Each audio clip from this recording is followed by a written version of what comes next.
Hello दोस्तों। उपन्यास के पिछले भाग में आपने जाना गेसु सुधा से मिलने उसके घर आती है।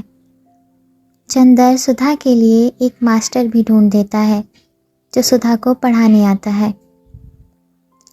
डॉक्टर शुक्ला और चंदर लखनऊ चले जाते हैं। अब आगे।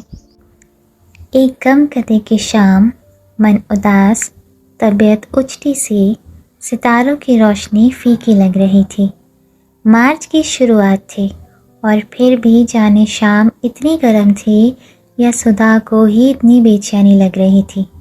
पहले वह जाकर के सामने के लॉन में बैठी, लेकिन सामने के मौलसरी के पेड़ में छोटी छोटी गौरैयों ने मिलकर इतनी ज़ोर से चहचहाना शुरू किया कि उसकी तबीयत घबरा उठी। वह इस वक्त एकांत चाहती थी और सबसे बढ़कर सन्नाटा चाहती थी, जहाँ कोई ना बोले, कोई बात ना करे, सभी खामोशी में डूबे हुए हों। वह उठकर टहलने लगी और जब लगा कि पैरों में ताकत ही नहीं रही तो फिर लेट गई हरी हरी घास पर। मंगलवार की शाम थी और अभी तक पापा नहीं आए थे। आना तो दूर, पापा या चंदर के हाथ के एक पुर्जे के लिए तरस गई थी। किसी ने यह भी नहीं लिखा कि वह लोग कहाँ रह गए हैं या कब तक आएंगे। किसी को भी सुधा का ख्याल नहीं। शनिवार या इतवार को तो हर रोज़ खाना खाते वक्त रोई। चाय पीना तो उसने उसी दिन से छोड़ दिया था और सोमवार को सुबह पापा नहीं आए तो वह इतना फूट फूट कर रोई कि महराजन को सेकती हुई रोटी छोड़कर चूल्हे की आंच निकालकर सुधा को समझाने आना पड़ा। और सुधा की रुलाई देखकर तो महराजन के हाथ पांव ढीले हो गए थे। उसकी सारी डांट हवा हो गई थी और वह सुधा का मुंह ही मुंह देखती थी। कल से कॉलेज भी नहीं गई थी और दोनों दिन इंतज़ार करती रही कि कहीं दोपहर को पापा ना आ जाए। गेसु से भी 2 दिन से मुलाकात नहीं हुई थी, लेकिन मंगलवार को दोपहर तक जब कोई खबर न आई तो उसकी घबराहट बेकाबू हो गई। इस वक्त उसने बिसरिया से कोई भी बात नहीं की। आधा घंटा पढ़ने के बाद उसने कहा कि उसके सिर में दर्द हो रहा है और उसके बाद खूब रोई। उसके बाद उठी, चाय पी, मुंह हाथ धोया और सामने के लॉन में टहलने लगी और फिर लेट गई हरी हरी घास पर। बड़ी ही उदास शाम थी और क्षितिज की लाली के होठ भी स्याह पड़ गए थे। बादल सांस रोके पड़े थे और खामोश सितारे टिमटिमा रहे थे। बगुलों की धुंधली धुंधली कतारें पर मारती हुई गुजर रही थी। सुधा ने एक लंबी सांस लेकर सोचा कि अगर वह चिड़िया होती तो एक क्षण में उड़कर जहाँ चाहती वहाँ की खबर ले आती। पापा इस वक्त घूमने गए होंगे। चंदर अपने दोस्तों की टोली में बैठा रंगरलियां कर रहा होगा।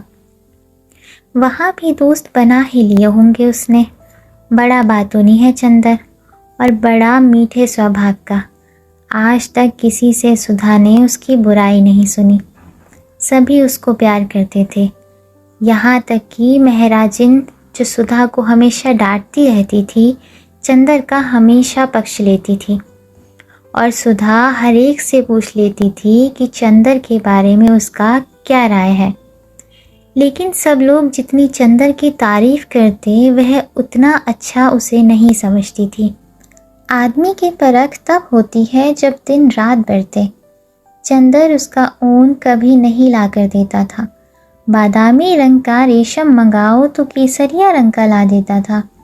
इतने नक्शे बनाता रहता था और सुधा ने हमेशा उससे कहा कि मेजपोश की कोई डिज़ाइन बना दो तो उसने कभी नहीं बनाई।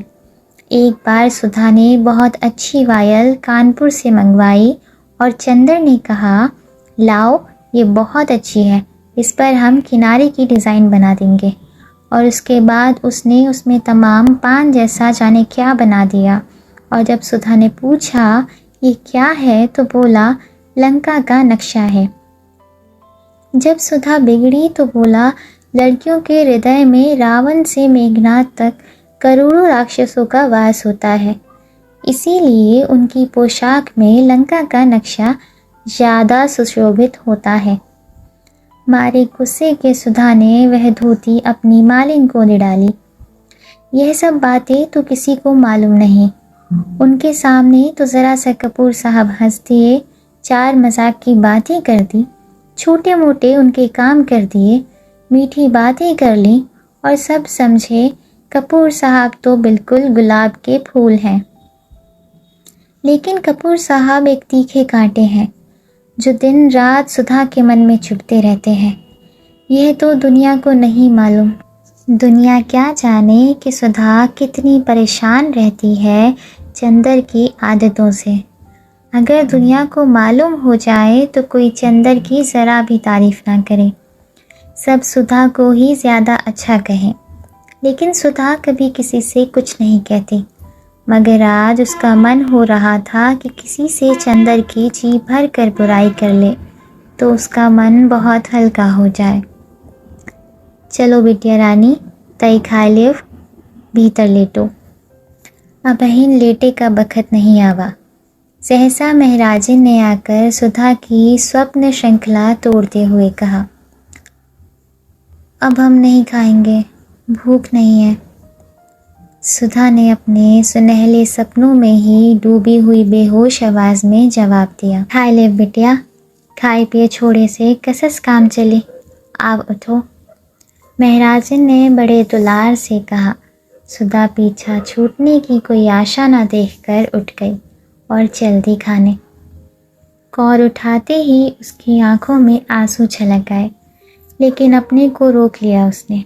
दूसरों के सामने अपने को बहुत शांत रखना आता था उसे। दो कौर खाने के बाद वह महराजन से बोली, आज कोई चिट्ठी तो नहीं आई? नहीं बिटिया, आज तो दिन भर घरे में रही हो, महराजन ने पराठे उलटते हुए जवाब दिया। काहे बिटिया, बाबूजी कुछ नहीं लिखिन तो छोटे बाबू तो लिख देते। अरे महराजन, यही तो हमारी जान का रोना है। हम चाहे रो रो कर मर जाएं, मगर ना पापा को ख्याल ना पापा के शिष्य को। और चंदर तो ऐसे खराब है कि हम क्या करें, ऐसे स्वार्थी हैं, अपने मतलब की बस। सुबह शाम आए और हम या पापा ना मिले तो आफत ढा देंगे। बहुत घूमने लगी हो तुम, बहुत बाहर कदम निकल गया है तुम्हारा। और सच पूछो तो चंदर की वजह से हमने सब जगह आना जाना बंद कर दिया। और खुद है कि आज लखनऊ, कल कलकत्ता और एक चिट्ठी भेजने तक का वक्त नहीं मिलता। अभी हम ऐसा करते तो हमारी जान नोच खाते। और पापा को देखो, उनके दुलारे उनके साथ हैं तो बस, और किसी की फिक्र ही नहीं। अब तुम महराजन चंदर को तो कभी कुछ चाय वाय बना के मत देना। काहे बिटिया, काहे कोसत हो? कैसा चांद से तो है छोटे बाबू, और कैसा हंस के बातें करत है। माई का जाने कैसे ही आप पड़ा कि उन्हें अलग के दे। बेचारा होटल में जाने कैसी रोटी खात हुए, उन्हें ही बुला ले तो अपने हाथ के खिलाई के 2 महीना में मोटा के दई। हमें तो से ज़्यादा उसकी ममता लगत है। बीबी जी, बाहर एक मेम पूछत है, यहाँ कोनो डॉक्टर रहते? हम कहा नहीं, यहाँ तो बाबूजी रहत है। तो कहत है नहीं, यही मकान आए। मालिन ने सहसा आकर बहुत स्वतंत्र स्वरों में कहा। बैठाओ ने, हम आते हैं, सुधा ने कहा और जल्दी जल्दी खाना शुरू किया और जल्दी जल्दी ख़त्म कर दिया। बाहर जाकर उसने देखा तो नील कांटे की झाड़ से टिकी हुई एक बाइसिकल रखी थी और एक ईसाई लड़की लॉन पर टहल रही है। होगी करीब 24-25 बरस की, लेकिन बहुत अच्छी लग रही थी।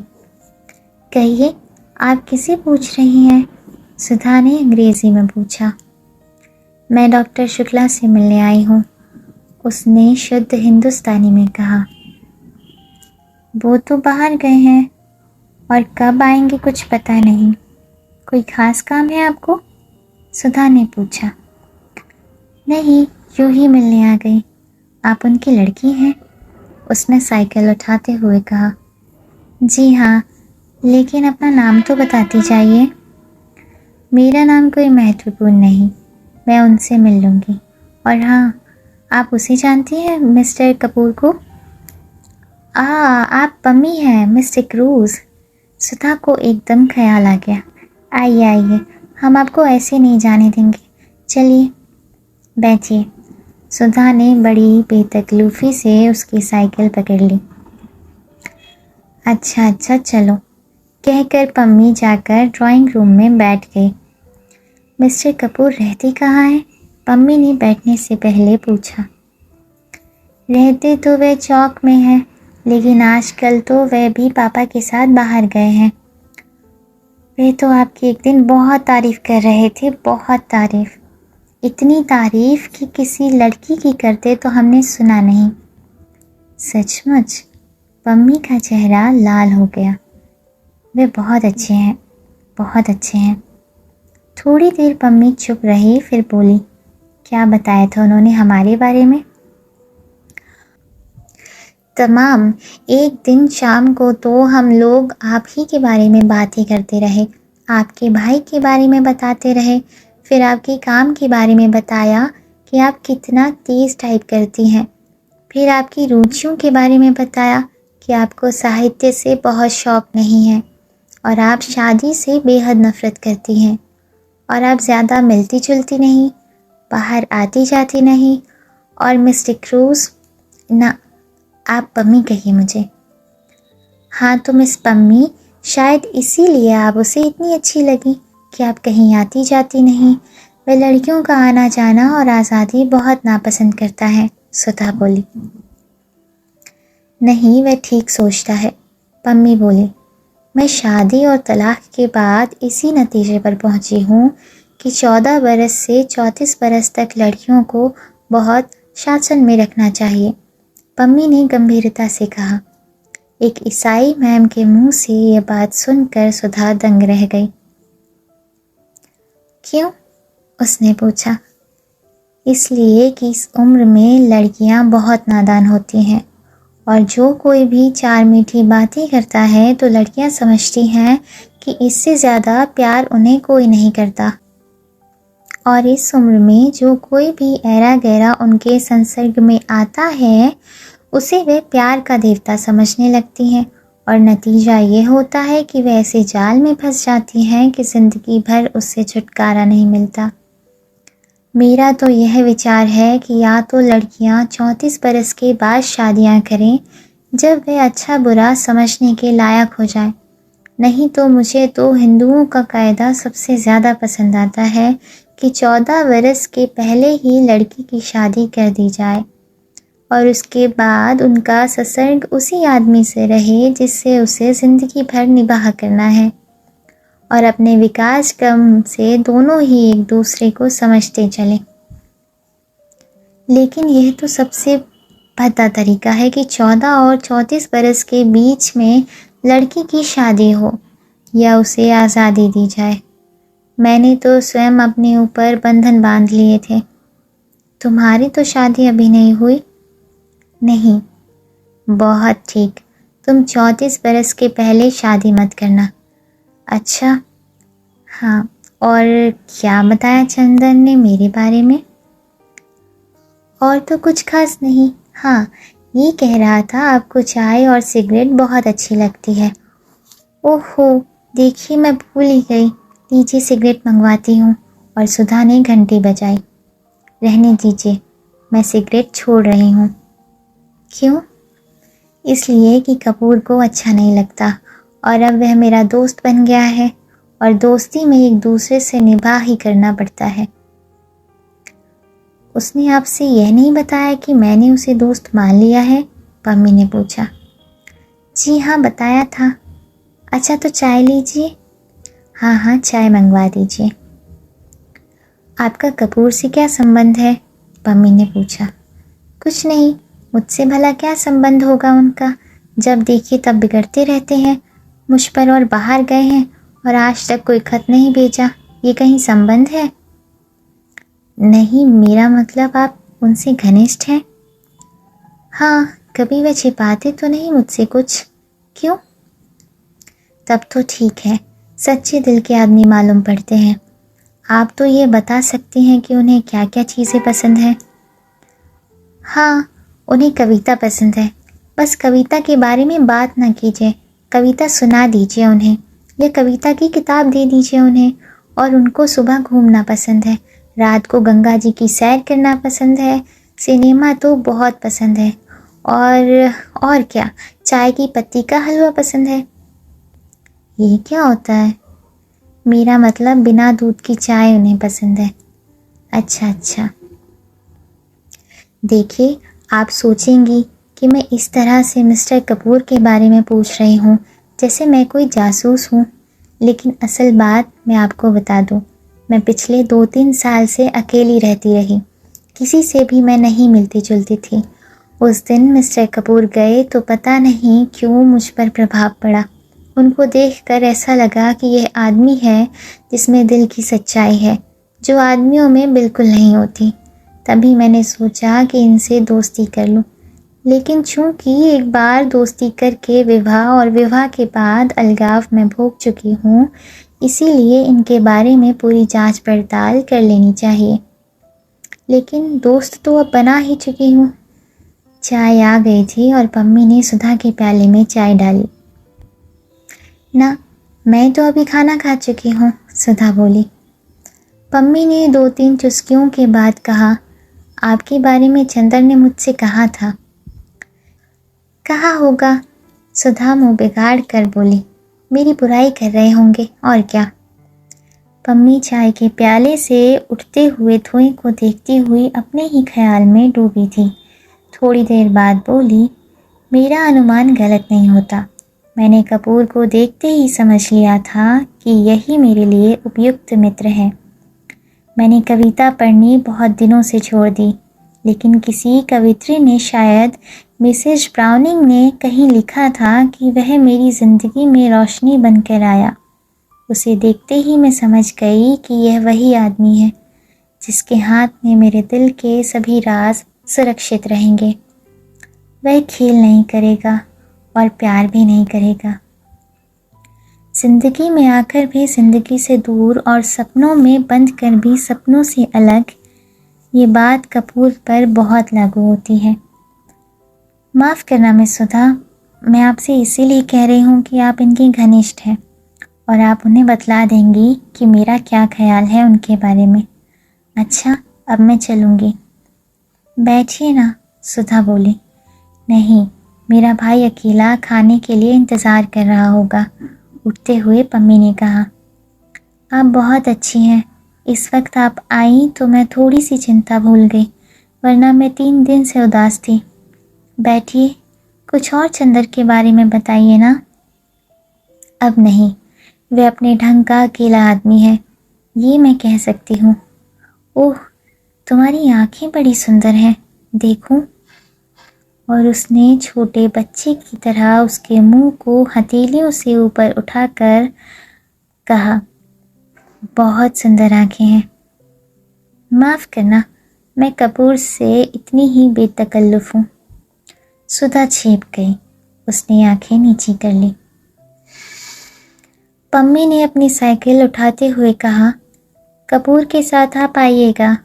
और आपने कहा था कपूर को कविता पसंद है? जी हाँ, गुड नाइट। जब पम्मी बंगले पर पहुंची तो उसकी साइकिल के कैरियर में अंग्रेज़ी कविता के 5-6 ग्रंथ बंधे थे। 8 बज चुके थे। सुधा जाकर अपने बिस्तरे पर लेटकर पढ़ने लगी। अंग्रेज़ी कविता पढ़ रही थी। अंग्रेज़ी लड़कियां कितनी आज़ाद और स्वच्छंद होती होंगी। जब पम्मी, जो ईसाई है, इतनी आज़ाद है, उसने सोचा, और पम्मी कितनी अच्छी है। उसकी बेतकल्लुफ़ी में भोलापन तो नहीं है, पर सरलता बेहद है। बड़ा साफ दिल है, कुछ छिपाना नहीं जानती। और सुधा से सिर्फ 5-6 साल बड़ी है, लेकिन सुधा उसके सामने बच्ची लगती है।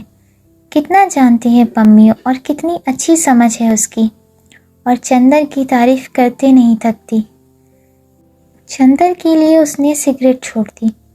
चंदर उसका दोस्त है, इतनी पढ़ी लिखी लड़की के लिए रोशनी का देवदूत है। सचमुच चंदर पर सुधा को गर्व है और उसी चंदर से वह लड़ झगड़ लेती है, इतनी मान मनुहार कर लेती है और चंदर सब बर्दाश्त कर लेता है।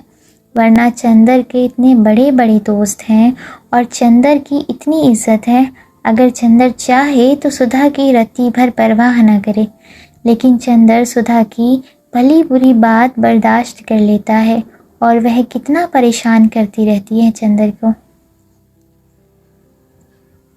कभी अगर सचमुच चंदर बहुत नाराज़ हो गया और सचमुच हमेशा के लिए बोलना छोड़ दे तब क्या होगा? या चंदर यहाँ से कहीं चला जाए तब क्या होगा? खैर, चंदर जाएगा तो नहीं इलाहाबाद छोड़कर, लेकिन अगर वह खुद कहीं चली गई तब क्या होगा? वह कहाँ जाएगी? अरे, पापा को मनाना तो बाएं हाथ का खेल है और ऐसा प्यार वह करेगी नहीं कि शादी करनी पड़े। लेकिन यह सब तो ठीक है, पर चंदर ने चिट्ठी क्यों नहीं भेजी? क्या नाराज़ होकर गया है? जाते वक्त सुधा ने परेशान तो बहुत किया था। हॉलडॉल की बेटी का बक्सुआ खोल दिया था और उठाते ही चंदर के हाथ से सब कपड़े बिखर गए थे। चंदर कुछ बोला नहीं, लेकिन जाते समय उसने सुधा को डांटा भी नहीं और ना यही समझाया कि घर का ख्याल रखना, अकेले घूमना मत, महराजिन से लड़ना मत, पढ़ती रहना। इससे सुधा समझ गई कि वह नाराज़ है, लेकिन कुछ कहा नहीं। लेकिन चंदर को खत तो भेजना चाहिए था, चाहे गुस्से का ही खत क्यों ना होता। बिना खत के मन उसका कितना घबरा रहा है। और क्या चंदर को मालूम नहीं होगा? ये कैसे हो सकता है? जब इतनी दूर बैठे हुए सुधा को मालूम हो गया कि चंदर नाखुश है, तो क्या चंदर को नहीं मालूम कि सुधा का मन उदास हो गया है? ज़रूर मालूम होगा। सोचते सोचते उसे जाने कब नींद आ गई और नींद में उसे पापा या चंदर की चिट्ठी मिली या नहीं, ये तो नहीं मालूम। दूसरे दिन सुबह सुधा आंगन में बैठी हुई आलू छील रही थी और चंदर का इंतज़ार कर रही थी। उसी दिन रात को पापा आ गए थे और दूसरे दिन सुबह बुआ जी और बिनती। सुधी, किसी ने इतने प्यार से पुकारा कि हवाओं में रस भर गया। अच्छा, आ गई चंदर? सुधा आलू छोड़कर उठ बैठी। क्या लाए हमारे लिए लखनऊ से? बहुत कुछ सुधा। के है सुधा? सहसा कमरे से कोई बोला। चंदर है, सुधा ने कहा। चंदर, बुआ आ गई और कमरे से बुआ जी बाहर आई। प्रणाम बुआ जी, चंदर बोला और पैर छूने के लिए झुका। हाँ हाँ हाँ, बुआ जी 3 कदम पीछे हट गई। देखते हो ने हम पूजा की धोती पहने हैं। ई के है सुधा? सुधा ने बुआ की बात का कुछ जवाब नहीं दिया। चंदर, चलो अपने कमरे में, यहाँ बुआ पूजा करेंगी। चंदर अलग हटा। बुआ ने हाथ के पंचपात्र से वहाँ पानी छिड़का और ज़मीन फूंकने लगी। सुधा, बिनती को भेज दो, बुआ जी ने धूपदानी में महराजिन से कोयला लेते हुए कहा। सुधा अपने कमरे में पहुंचकर चंदर को खाट पर बिठाकर नीचे बैठ गई। अरे, ऊपर बैठो। नहीं, हम यहीं ठीक हैं, कहकर वह बैठ गई और चंदर की पैंट पर पेंसिल से लकीरें खींचने लगी। अरे, ये क्या कर रही हो? चंदर ने पैर उठाते हुए कहा। तो तुमने इतने दिन क्यों लगाए? सुधा ने दूसरे पायचे पर पेंसिल लगाते हुए कहा। अरे, बड़ी आफत में फंस गए थे सुधा। लखनऊ से हम लोग गए बरेली, वहाँ एक उत्सव में हम लोग भी गए और एक मिनिस्टर भी पहुँचे। कुछ सोशलिस्ट, कम्युनिस्ट और मजदूरों ने विरोध प्रदर्शन किया। फिर तो पुलिस वालों और मजदूरों में जमकर लड़ाई हुई। वह तो कहो, एक बेचारा सोशलिस्ट लड़का था, कैलाश मिश्रा, उसने हम लोगों की जान बचाई, वरना पापा और हम दोनों ही अस्पताल में होते। अच्छा, पापा ने हमें कुछ बताया नहीं? सुधा घबरा कर बोली और बड़ी देर तक बरेली, उपद्रव और कैलाश मिश्रा की बात करती रही। अरे, ये बाहर गा कौन रहा है? चंदर ने सहसा पूछा। बाहर कोई गाता हुआ आ रहा था। आंचल में क्यों बांध लिया मुझ परदेसी का प्यार, आंचल में क्यों? और चंदर को देखते ही उस लड़की ने चौंक कर कहा, अरे। क्षण भर स्तब्ध और फिर शर्म से लाल होकर भागी बाहर। अरे भागती क्यों है, यही तो है चंदर, सुधा ने कहा।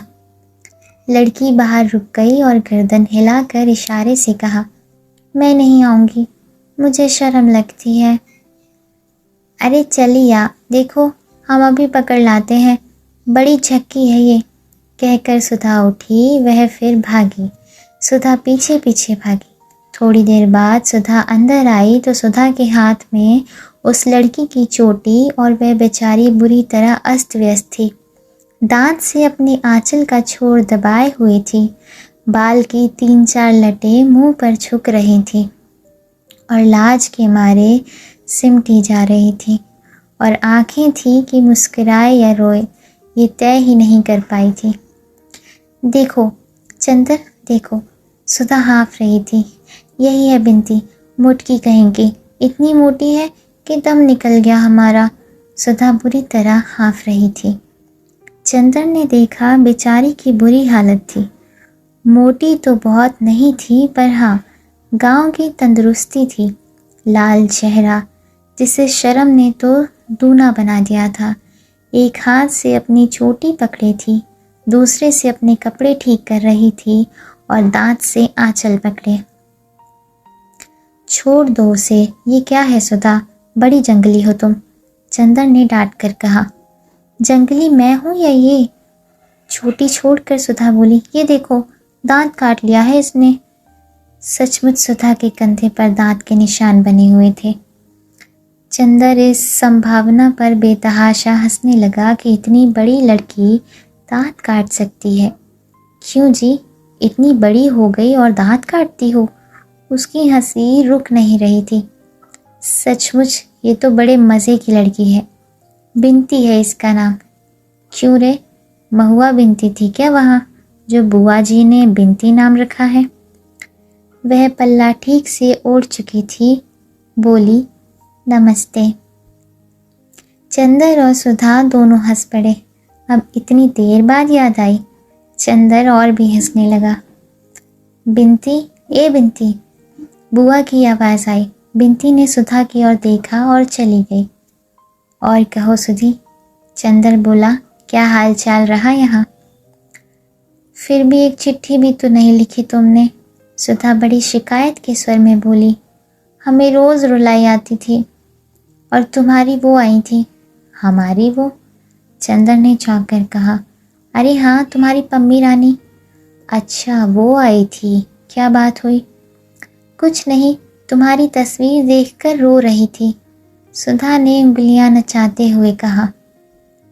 मेरी तस्वीर देखकर? अच्छा, और थी कहाँ मेरी तस्वीर? अब तुम तो बहस करने लगे। हम कोई वकील हैं? तुम कोई नई बात बताओ, सुधा बोली। हम तो तुम्हें बहुत बहुत बात बताएंगे, पूरी कहानी है। इतने में बिनती आई। उसके हाथ में एक तश्तरी थी और एक गिलास। तश्तरी में कुछ मिठाई थी और गिलास में शरबत। उसने लाकर तश्तरी चंदर के सामने रख दी। ना भाई, हम नहीं खाएंगे, चंदर ने इनकार किया। बिनती ने सुधा की ओर देखा। खा लो, लगे नखरा करने, लखनऊ से आ रहे हैं ना, तकल्लुफ़ ना करें तो मालूम कैसे हो, सुधा ने मुँह चिढ़ाते हुए कहा। चंदर मुस्कुराकर खाने लगा।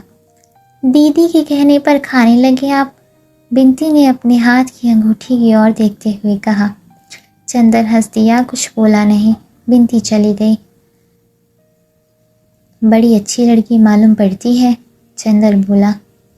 बहुत प्यारी है, और पढ़ने में हमारी तरह नहीं है, बहुत तेज़ है। अच्छा, तुम्हारी पढ़ाई कैसी चल रही है? मास्टर साहब बहुत अच्छा पढ़ाते हैं, और चंदर, अब हम खूब बात करते हैं उनसे, दुनिया भर की, और वे बस हमेशा सिर नीचे किए रहते हैं। एक दिन पढ़ते वक्त हम गरी पास में रखकर खाते गए, उन्हें मालूम ही नहीं हुआ। उनसे एक दिन कविता सुनवा दो, सुधा बोली। चंदर ने कुछ जवाब नहीं दिया और डॉक्टर साहब के कमरे में जाकर किताबें उलटने लगा। इतने में बुआ जी का तेज स्वर आया। हमें मालूम होता कि ई मुँह झांसी हमके ऐसी नाच न चाहिए तो हम पैदा होते गला घोट देत। हरे राम, आकाश सिर पर उठाए है के घंटे के नरियात नरियात गटई फट गई। ई बोलते नाही जैसे सांप सूंघ गवा होए। प्रोफेसर शुक्ला के घर में वह नया सांस्कृतिक तत्व था। कितनी शालीनता और शिष्टता से वह रहते थे। कभी इस तरह की भाषा भी उनके घर में सुनने को मिलेगी, इसकी चंदर को ज़रा भी उम्मीद न थी। चंदर चौंक कर उधर देखने लगा। डॉक्टर शुक्ला समझ गए। कुछ लज्जित से और मुस्कुराकर ग्लानि छिपाते हुए से बोले, मेरी विधवा बहन है, कल गांव से आई है लड़की को पहुंचाने। उसके बाद कुछ पटकने का स्वर आया, शायद किसी बर्तन के। इतने में सुधा आई, गुस्से से लाल। सुना पापा तुमने? बुआ बिंती को मार डालेंगी। क्या हुआ आखिर? डॉक्टर शुक्ला ने पूछा। कुछ नहीं, बिंती ने पूजा का पंचपात्र उठाकर ठाकुर जी के सिंहासन के पीछे रख दिया था। उन्हें दिखाई नहीं पड़ा तो गुस्सा बिंती पर उतार रही हैं। इतने में फिर उनकी आवाज़ आई, पैदा करते बखत बहुत अच्छा लग रहा, पालत बखत टै बोल गए। मर गए रही हो तो अपना संतानों अपने साथ ले जाते हो। हमारे मूड पर ई हत्या काहे डाल गए। ऐसी कुलच्छनी है कि पैदा होते ही बाप को खा गई। सुना पापा तुमने? चलो हम चलते हैं, डॉक्टर शुक्ला ने कहा। सुधा वहीं रह गई।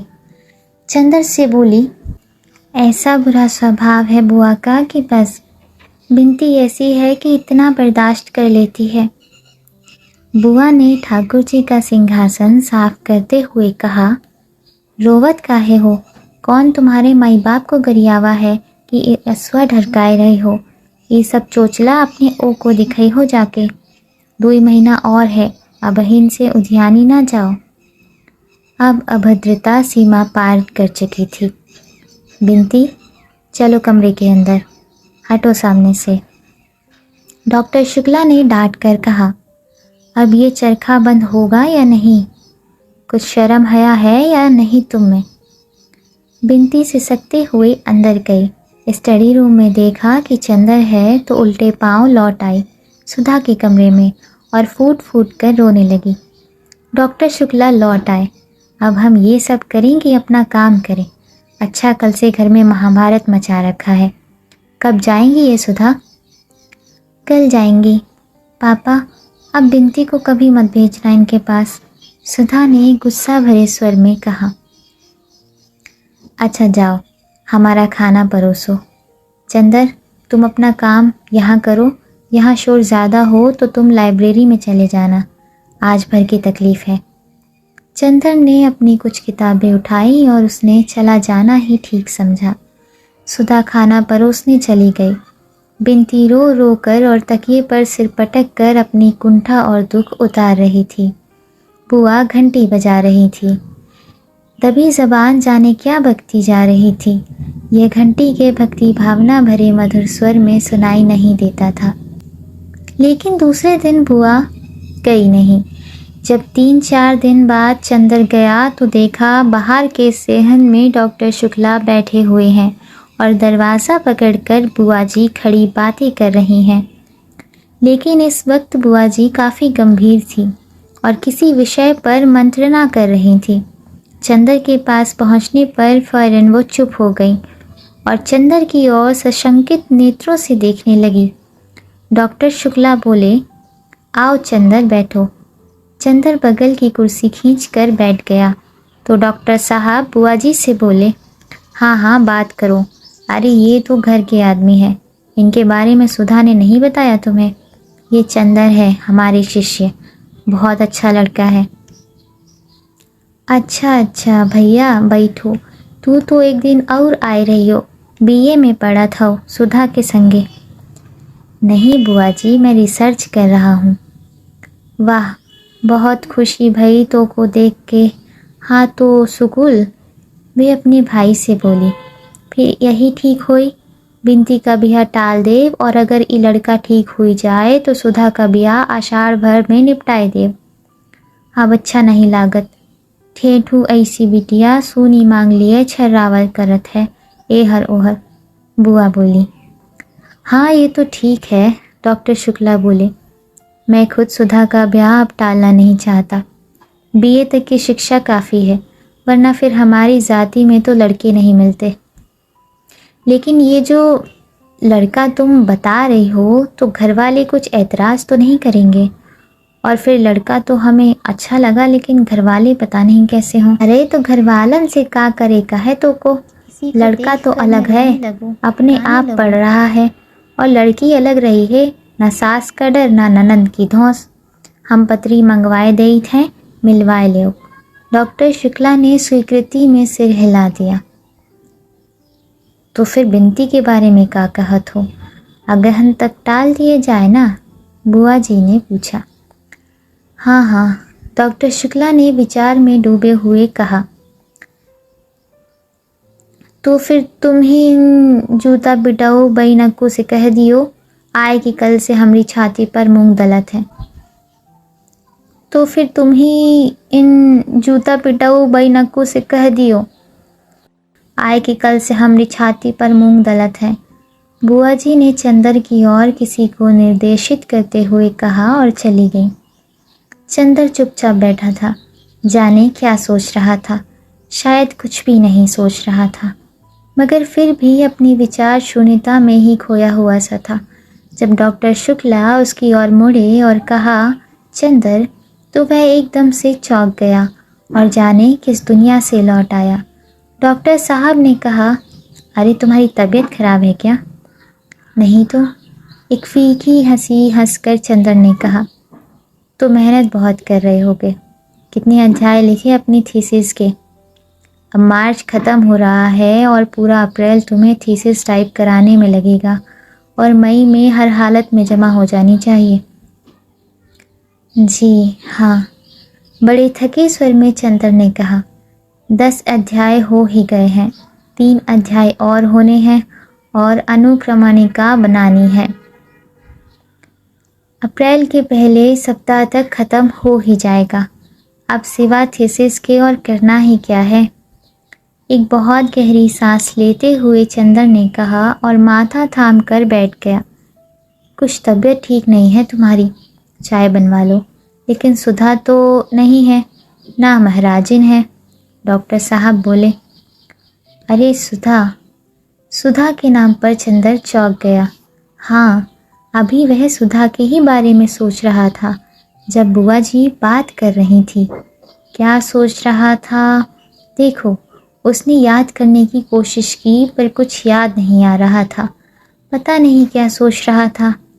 पता नहीं था, कुछ सुधा के ब्याह की बात हो रही थी शायद। क्या बात हो रही थी? कहाँ गई सुधा? चंदर ने पूछा।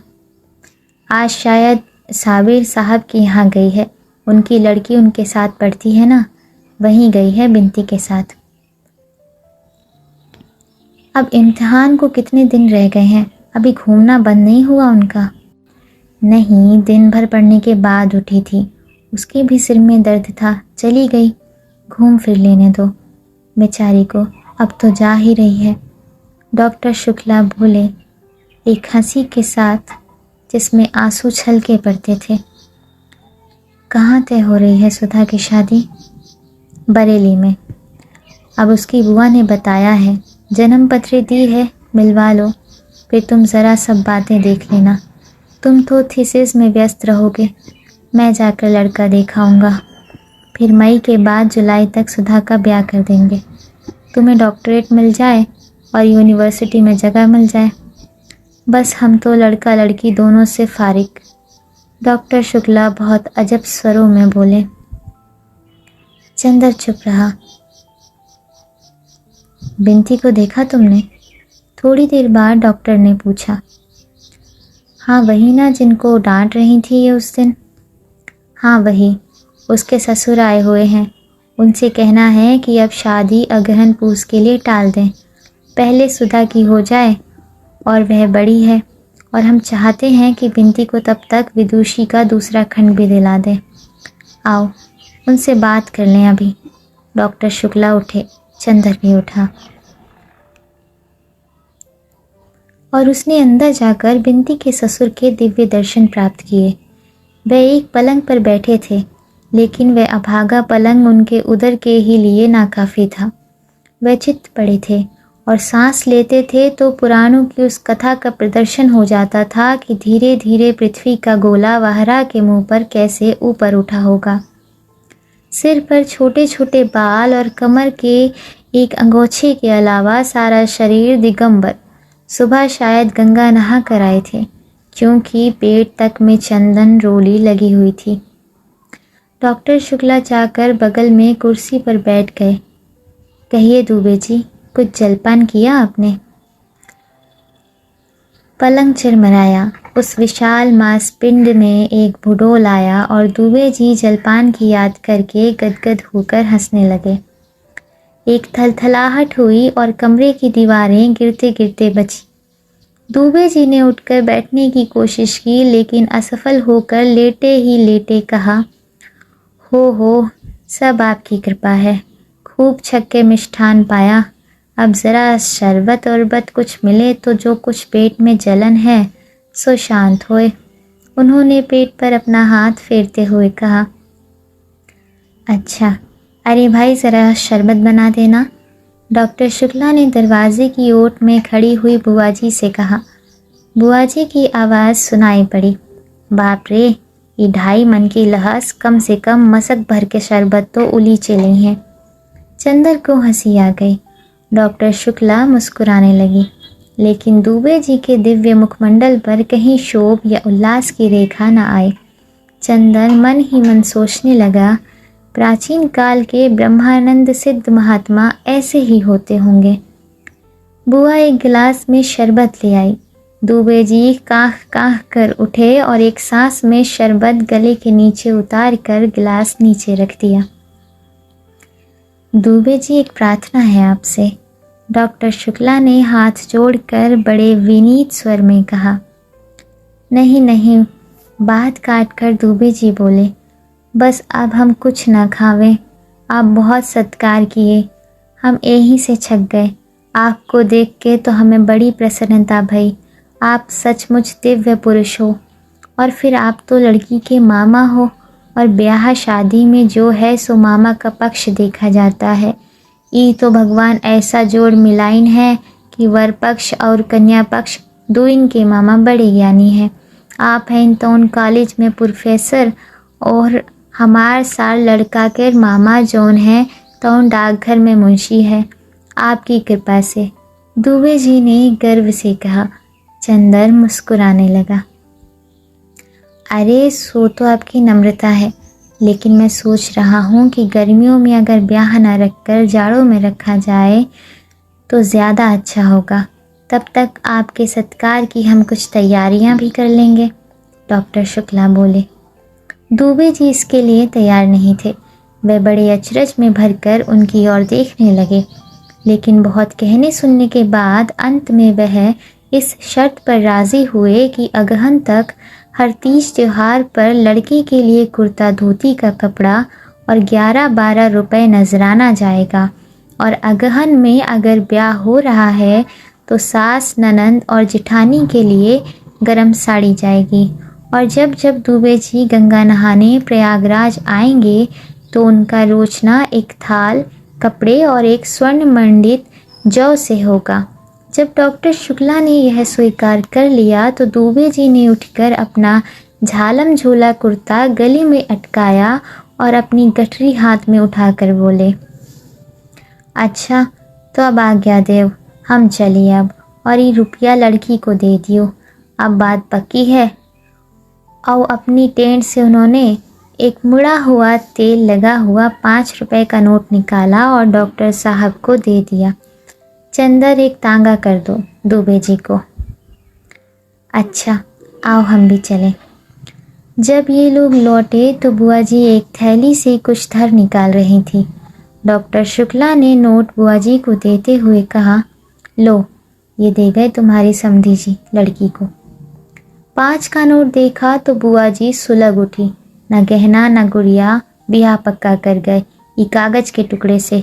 अपना आप तो सोना और रुपया का कपड़ा सब लीले को तैयार, और देत के दाई पेट पिराता है जूता पिटाऊ का। अरे राम चाहे तो जमदूत आई लाइस की बोटी बोटी करके राम जी के कुत्तन को खिलाई हैं। चंदर हंसी के मारे पागल हो गया।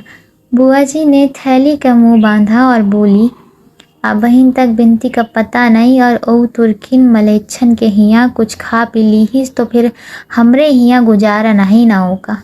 बड़ी आज़ादी हुई गई है सुधा के सह पाए के। आवे देव, आज हम भद्रा उतारी थी। डॉक्टर शुक्ला अपने कमरे में चले गए। चंदर को प्यास लगी थी। उसने बुआ जी से एक गिलास पानी मांगा। बुआ ने एक गिलास में पानी दिया और बोली, बैठ के पियो बेटा, बैठ के। कुछ खाए के देई? नहीं बुआ जी। बुआ बैठकर हंसिया से कटहल छीलने लगी और चंदर पानी पीता हुआ सोचने लगा, बुआ जी सभी से इतनी मीठी बात करती हैं तो आखिर बिनती से ही इतनी कटु क्यों है। इतने में अंदर चप्पलों की आहट सुनाई पड़ी। चंदर ने देखा सुधा और बिनती आ गई थी। सुधा अपनी चप्पल उतारकर अपने कमरे में चली गई और बिनती आंगन में आई। बुआ जी के पास आकर बोली, लाओ हम तरकारी काट दें। चल हट ओहर, पहले नहाओ जाए के। कुछ खाए तो नहीं रही हो? इतनी देर कहाँ घूमती रही हो? हम खूब अच्छी तरह जानी थी तू हमार नाक कटाइन के रही बू। पतोरियन के ढंग सीखे हैं। बिनती चुप। एक तीखी वेदना का भाव उसके मुंह पर आया। उसने आंखें झुका ली, रोई नहीं और चुपचाप सिर झुकाए हुए सुधा के कमरे में चली गई। चंदर क्षण भर खड़ा रहा, फिर सुधा के पास गया। सुधा के कमरे में अकेले बिनती खाट पर पड़ी थी, आधे मुंह तकिया में मुंह छिपाए। चंदर को जाने कैसा लगा। उसके मन में बेहद तरस आ रहा था इस बेचारी लड़की के लिए, जिसके पिता हैं ही नहीं और जिसे प्रताड़ना के सिवा कुछ नहीं मिला। चंदर को बहुत ही ममता लग रही थी इस अभागिनी के लिए। वह सोचने लगा, कितना अंतर है दोनों बहनों में। एक बचपन से ही कितने असीम दुलार, वैभव और स्नेह में पली है, और दूसरी प्रताड़ना और कितने अपमान में पली, और वह भी अपनी ही सगी माँ से, जो दुनिया भर के प्रति स्नेहमयी है, अपनी लड़की को छोड़कर। वह कुर्सी पर बैठकर चुपचाप यही सोचने लगा, अब आगे भी इस बेचारी को क्या सुख मिलेगा। ससुराल कैसी है यह तो ससुर को देखकर ही मालूम देता है। इतने में सुधा कपड़े बदल कर हाथ में किताब लिए उसे पढ़ती हुई उसी में डूबी हुई आई और खाट पर बैठ गई। अरे बिनती, कैसे पड़ी हो? अच्छा तुम हो चंदर। बिनती उठो, उसने बिनती की पीठ पर हाथ रख कर कहा। बिनती जो अभी तक निचेष्ट पड़ी थी, सुधा के ममता भरे स्पर्श पर फूट फूट कर रो पड़ी। तो सुधा ने चंदर से कहा, क्या हुआ बिनती रानी को? और बिनती भी ज़ोरों से सिसकियां भरने लगी। तो सुधा ने चंदर से कहा, कुछ तुमने कहा होगा। 14 दिन बाद आए हो और आते ही लगी रुलाने उसे। कुछ कहा होगा तुमने, समझ गए। घूमने के लिए उसे भी डांटा होगा। हम साफ साफ बताए देते हैं चंदर, हम तुम्हारी डांट सह लेते हैं, इसके ये मतलब नहीं कि अब तुम इस बेचारी पर भी रोब झाड़ने लगो। इससे कभी कुछ कहा तो अच्छी बात नहीं होगी। तुम्हारे दिमाग का कोई पुर्जा ढीला हो गया है क्या? मैं क्यों कहूँगा बिनती को कुछ? बस यही बात तुम्हारी बुरी लगती है। सुधा बिगड़कर बोली, क्यों नहीं कहोगे बिनती को कुछ? जब हमें कहते हो तो उसे क्यों नहीं कहोगे? हम तुम्हारे अपने हैं तो क्या वो तुम्हारी अपनी नहीं है? चंदर हंस पड़ा, सो क्यों नहीं है, लेकिन तुम्हारे साथ ना ऐसे निभा ना वैसे निभा। ये सब कुछ हम नहीं जानते। क्यों रो रही है ये? सुधा बोली धमकी के स्वर में। बुआ जी ने कुछ कहा था। चंदर बोला, अरे तो उसके लिए क्या रोना? इतना समझाया तुझे कि उनकी तो आदत है, हंसकर टाल दिया कर। चल उठ, हंसती है कि गुदगुदाऊं? सुधा ने गुदगुदाते हुए कहा। बिनती ने उसका हाथ पकड़कर झटक दिया और फिर सिसकियां भरने लगी। नहीं मानेगी तू, सुधा बोली। अभी ठीक करती हूँ तुझे मैं। चंदर, पकड़ो तो इसका हाथ। चंदर चुप रहा। नहीं उठे, उठो, तुम इसका हाथ पकड़ लो तो हम अभी इसे हंसाते हैं। सुधा ने चंदर का हाथ पकड़कर बिनती की ओर बढ़ते हुए कहा। चंदर ने अपना हाथ खींच लिया और बोला, वह तो रो रही है और तुम बजाय समझाने के उसे परेशान कर रही हो। अरे जानते हो क्यों रो रही है? अभी इसके ससुर आए थे, वो बहुत मोटे थे, तो ये सोच रही है कहीं वो भी मोटे हों। सुधा ने फिर उसकी गर्दन गुदगुदाकर कहा। बिनती हंस पड़ी। सुधा उछल पड़ी। लो, ये तो हंस पड़ी, अब रोगी? अब फिर सुधा ने गुदगुदाना शुरू किया। बिनती पहले तो हंसी से लौट गई, फिर पल्ला संभालते हुए बोली, छी दीदी, वो बैठे हैं कि नहीं? और उठकर बाहर जाने लगी। कहाँ चली? सुधा ने पूछा। जा रही हूँ नहाने। बिनती पल्लू से सिर ढकते हुए चल दी। क्यों, मैंने तेरा बदन छू दिया इसलिए? सुधा हंसकर बोली। ए चंदर, वो गेसू का छोटा भाई है ना हसरत, मैंने उसे छू लिया तो फौरन उसने जाकर अपना मुंह साबुन से धोया और अम्मी जान से बोला मेरा मुंह झूठा हो गया। और आज हमने गेसू के अख्तर मियाँ को देखा, बड़े मज़े के हैं। मैं तो गेसू से बात करती रही, लेकिन बिनती और फूल ने बहुत छेड़ा उन्हें। बेचारे घबरा गए। फूल बहुत चुलबुली है और बड़ी नाजुक है, बड़ी बोलने वाली है, और बिनती और फूल का खूब जोड़ा मिला, दोनों खूब गाती हैं। बिनती गाती भी है? चंदर ने पूछा। हमने तो रोते ही देखा।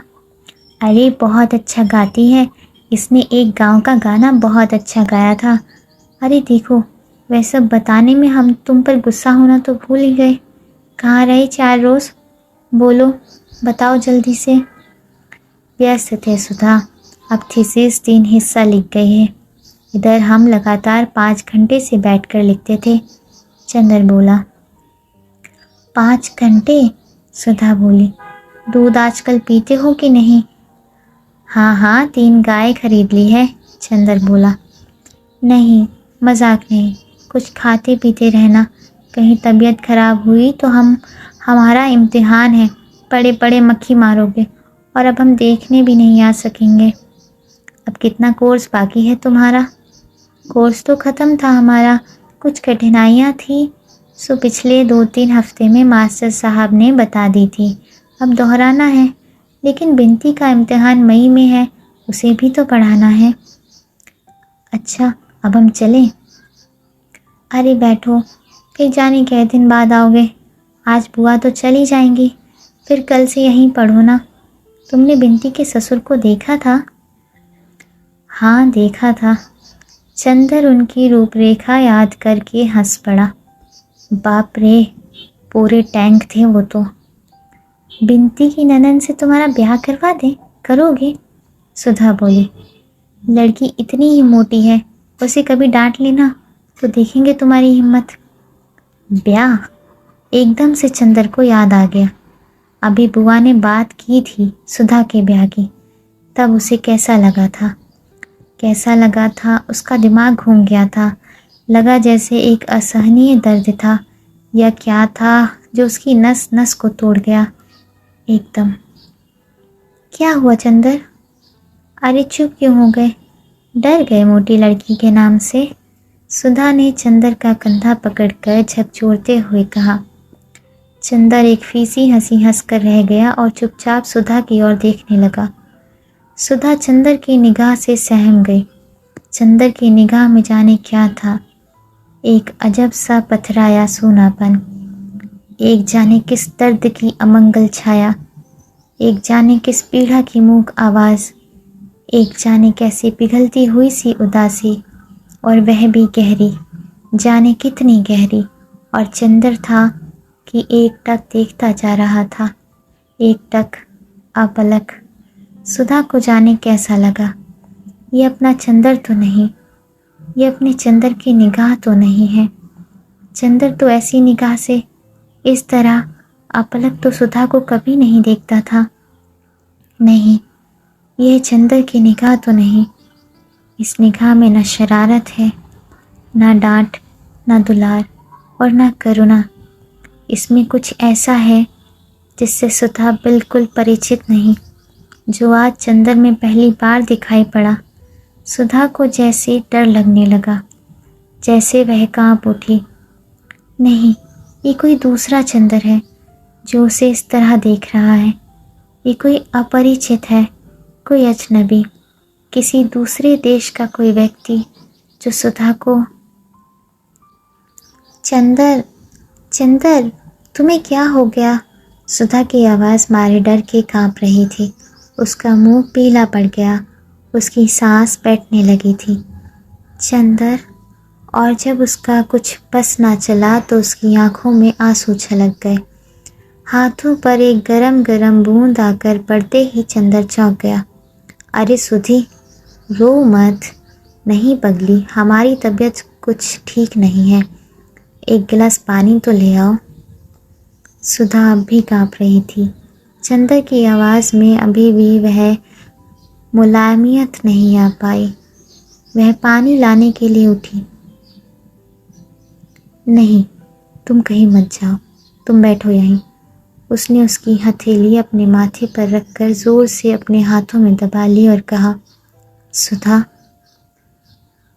क्यों चंदर? कुछ नहीं, चंदर ने आवाज़ दी, लेकिन लगता था वह आवाज़ चंदर की नहीं थी, ना जाने कहाँ से आ रही थी। क्या सिर में दर्द है? बिनती, एक गिलास पानी लाओ जल्दी से। सुधा ने आवाज़ दी। चंदर जैसे पहले सा हो गया।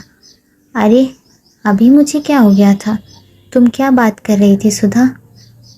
पता नहीं तुम्हें अभी क्या हो गया था, सुधा ने घबराई हुई गौरैया की तरह सहम कर कहा। चंदर स्वस्थ हो गया। कुछ नहीं सुधा, मैं ठीक हूँ। मैं तो यूं ही तुम्हें परेशान करने के लिए चुप था, उसने हंसकर कहा। हाँ चलो रहने दो, तुम्हारे सिर में दर्द है ज़रूर से, सुधा बोली।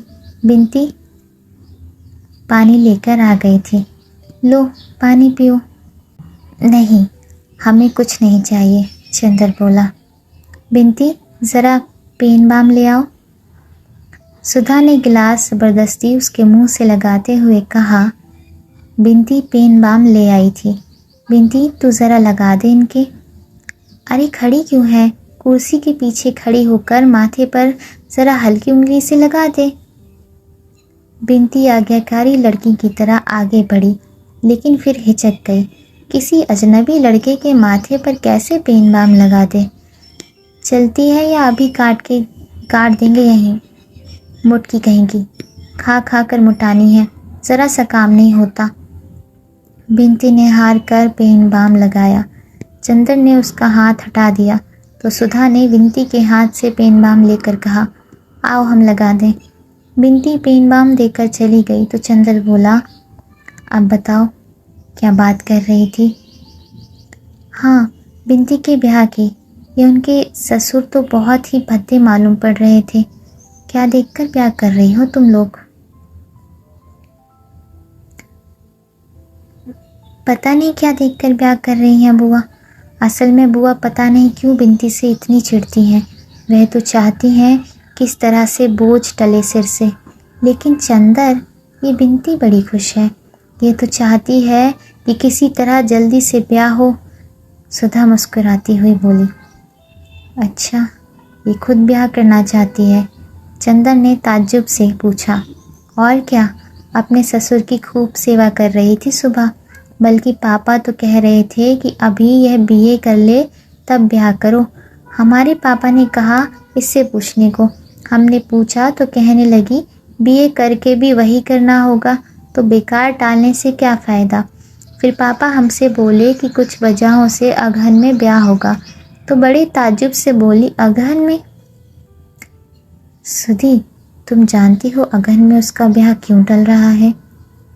पहले तुम्हारा ब्याह होगा, चंदर हंसकर बोला। वह पूर्णतया शांत था और उसके स्वर में कम से कम बाहर सिवा चुहल के और कुछ भी ना था। मेरा ब्याह? मेरा ब्याह? आंखें फाड़ कर, मुंह फैलाकर, हाथ नचाकर, कौतूहल भरे आश्चर्य से सुधा ने कहा और फिर हंस पड़ी।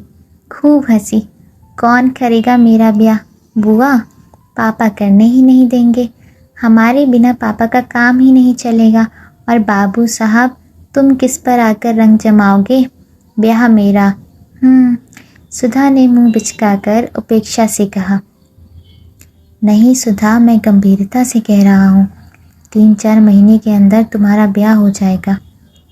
चंदर उसे विश्वास दिलाते हुए बोला। अरे जाओ, सुधा ने हंसते हुए कहा। ऐसे हम तुम्हारे बनाने में आ जाएं तो हो चुका। अच्छा जाने दो, तुम्हारे पास कोई पोस्ट कार्ड है? लाओ ज़रा, इस कॉमरेड को एक चिट्ठी तो लिख दें। चंदर बात बदल कर बोला। पता नहीं क्यों इस विषय की बात के चलने में उसे कैसा लगता था। कौन कॉमरेड? सुधा ने पूछा। तुम भी कम्युनिस्ट हो गए क्या? नहीं जी, वो बरेली का सोशलिस्ट लड़का कैलाश, जिसने झगड़े में हम लोगों की जान बचाई थी। हमने तुम्हें बताया नहीं था सब किस्सा उस झगड़े का, जब हम और पापा बाहर गए थे? हाँ बताया था। उसे ज़रूर खत लिख दो। सुधा ने पोस्ट कार्ड देते हुए कहा। तुम्हें पता मालूम है? चंदर जब पोस्ट कार्ड लिख रहा था तो सुधा ने कहा, सुनो, उसे लिख देना कि पापा की सुधा, पापा की जान बचाने की एवज में आपकी बहुत कृतज्ञ है और कभी अगर हो सके तो आप इलाहाबाद ज़रूर आएं। लिख दिया? हाँ, चंदर ने पोस्ट कार्ड जेब में रखते हुए कहा। चंदर, हम भी सोशलिस्ट पार्टी के मेंबर होंगे, सुधा ने मचलते हुए कहा। चलो, अब तुम्हें नई सनक सवार हुई। तुम क्या समझ रही हो सोशलिस्ट पार्टी को? राजनीतिक पार्टी है वह। यह मत करना कि सोशलिस्ट पार्टी में जाओ और लौट कर आओ तो पापा से कहो, अरे हम तो समझे पार्टी है, वहाँ चाय पानी मिलेगा, वहाँ तो सब लोग लेक्चर देते हैं। धत, हम कोई बेवकूफ़ हैं क्या? सुधा ने बिगड़ कर कहा। नहीं, सो तो तुम बुद्धि सागर हो, लेकिन लड़कियों की राजनीतिक बुद्धि कुछ ऐसी ही होती है। चंदर बोला। अच्छा रहने दो, लड़कियां ना हो तो काम ही ना चले, सुधा ने कहा।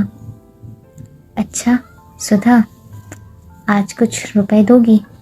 हमारे पास पैसे ख़त्म हैं और सिनेमा देखना है ज़रा, चंदर ने बहुत दुलार से कहा। हाँ ज़रूर देंगे तुम्हें, मतलब ही कहेंगे, सुधा बोली। अभी अभी तुम लड़कियों की बुराई कर रहे थे ना? तो तुम और लड़कियों में से थोड़ी ही हो, तुम तो हमारी सुधा हो, सुधा महान। सुधा पिघल गई। अच्छा, कितना लोगे? अपनी पॉकेट में से 5 रुपए का नोट निकाल कर बोली, इससे काम चल जाएगा? हाँ, आज ज़रा सोच रहे हैं पम्मी के यहाँ जाएं, तब सेकंड शो जाए। पम्मी रानी के यहाँ जाओगे? समझ गए, तभी तुमने चाचा जी से ब्याह करने से इनकार कर दिया। लेकिन पम्मी तुमसे 3 साल बड़ी है, लोग क्या कहेंगे? सुधा ने छेड़ा। तो क्या हुआ जी, सब यूं ही चलता है। चंदर हंसकर टाल गया। तो फिर खाना यहीं खाए जाओ और कार लेते जाओ, सुधा ने कहा। मंगाओ, चंदर ने पलंग पर पैर फैलाते हुए कहा। खाना आ गया और जब तक चंदर खाता रहा सुधा सामने बैठी रही और बिनती दौड़ दौड़ कर पूड़ी लाती रही।